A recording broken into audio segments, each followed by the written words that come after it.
మాజీ మంత్రి వైఎస్ వివేకా హత్య కేసులో కీలక పరిణామం చోటు చేసుకుంది. నిందితుల జాబితా నుండి సిబిఐ కోర్టు దస్తగిరి పేరును తొలగించింది. అప్రూవర్గా మారడంతో నిందితుల జాబితా నుండి తన పేరును తొలగించి సాక్షిగా పరిగణించాలని దస్తగిరి పిటిషన్ దాఖలు చేశారు.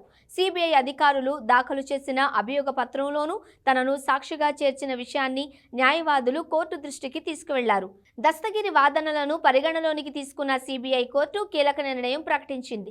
నిందితుల జాబితా నుండి దస్తగిరి పేరును తొలగిస్తున్నట్లు పేర్కొంది. ఈ మేరకు వివేకా హత్య కేసులో దస్తగిరిని సాక్షిగా పరిగణనలోనికి తీసుకోవాలని సిబిఐ కోర్టు ఆదేశించింది. 2019 మార్చి 14న అర్ధరాత్రి పులివెందులలోని సొంత గృహంలో వైఎస్ వివేకా దారుణ హత్యకు గురైన విషయం తెలిసిందే.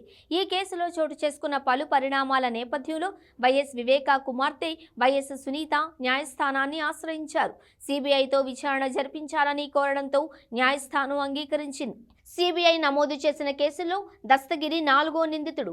5 ఏళ్ల పాటు అతను జైల్లో ఉన్నాడు. పలుసార్లు సిబిఐ విచారణల అనంతరం దస్తగిరి అప్రూవర్గా మారాడు. ఈ కేసులో ఎవరెవరు ఇన్వాల్వ్ అయ్యారనే విషయాలను దస్తగిరి సిబిఐ అధికారులకు వెల్లడించారు. ఆ తర్వాత బెయిల్పై దస్తగిరి బయటకొచ్చాడు. అప్రూవర్గా మారడంతో నిందితుల జాబితా నుండి తన పేరును తొలగించి సాక్షిగా పరిగణించాలని దస్తగిరి పిటిషన్ దాఖలు చేయగా సిబిఐ కోర్టు వివేకా హత్య కేసులో అతన్ని సాక్షిగా మాత్రమే పరిగణిస్తూ ఆదేశాలు జారీ చేసింది.